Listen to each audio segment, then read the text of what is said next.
میں ہوں ڈاکٹر امجد ایوب مرزا اور آپ سن رہے ہیں میرا زاویہ مائی پرسپیکٹو۔ آج مظفر آباد سے خبر آئی کہ وہاں لوگ پانی کی بوند بوند کو ترس رہے ہیں۔ ہائے میرا مظفر آباد صاحب، ایک زمانہ تھا کہ تازہ پانیوں سے بھرے دریائے کشن گنگا اور دریائے جہلم ناچتے گاتے مظفر آباد سے گزرا کرتے تھے۔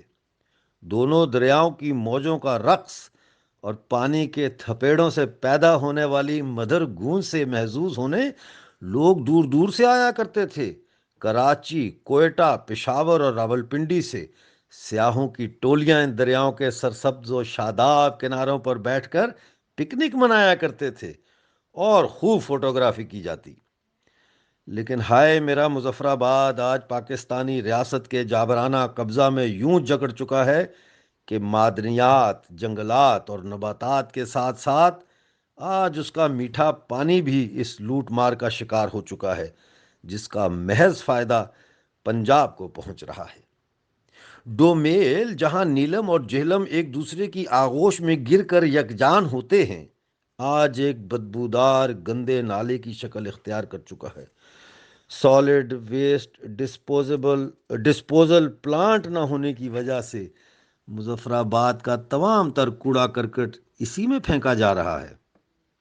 2018 میں کہوٹا پاور پروجیکٹ کے لیے تازہ پانی کی فراہمی کو یقینی بنانے کے لیے جب دریاؤں کا رخ تبدیل کیا گیا، تب سے لے کر آج تک مظفر آباد کا درجہ حرارت 4 سے 5 ڈگری سینٹی گریڈ تک بڑھ چکا ہے۔ 1,90,000 لگ بھگ کی آبادی کے اس بد قسمت شہر کے قرب و جوار میں ہزاروں اقسام کے چرند پرند یا تو اب مر چکے ہیں اور یا پھر مظفر آباد سے ملحقہ بھارت کے جنگلات پدھار گئے ہیں۔ جو لوگ مظفر آباد میں گھروں کی بالکونیوں پر بیٹھ کر دریائے نیلم کو چھو کر آنے والی ٹھنڈی تازہ ہوا کا چمہ لیتے تھے، آج انہوں نے بالکونیوں کی کھڑکیاں اور روشن دان بند کر دیے ہیں کہ اب ٹھنڈی تازہ ہوا کے بجائے بدبودار تعفن زدہ باس اور لو کو کمروں میں داخل ہونے سے روکا جائے۔ اور صاحب، ایئر کنڈیشن لگوانے کا بھی کوئی فائدہ نہیں ہوا کہ بجلی تو آتی ہی نہیں۔ یوں سمجھیے کہ ہمارا مظفر آباد اور ہم دونوں ہی پاکستان کی غلامی میں برباد ہو گئے، لٹ گئے اور پٹ گئے۔ لیکن صاحب، یہ حال صرف ہمارا ہی نہیں، پڑوس میں ہمارے بھائی پاکستانی مقبوضہ گلگت بلتستان بھی پاکستان کی غلامی میں ادموا ہو چکا ہے۔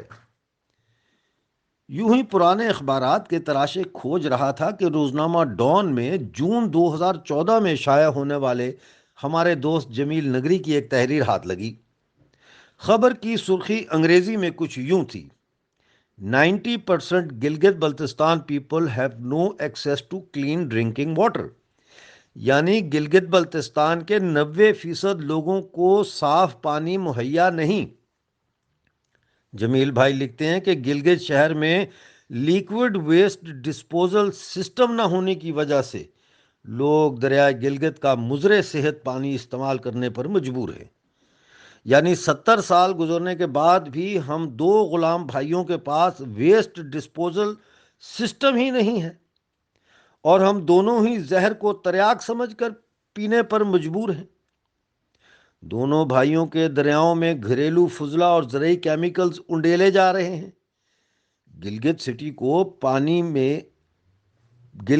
کو پانی کی مین سپلائی دریائے گلگت سے مہیا ہوتی ہے، لیکن پینے کا صاف پانی تو سکردو، گانچے، غزر، ہنزا، نگر استور اور دیامر ضلعوں میں بھی دستیاب نہیں۔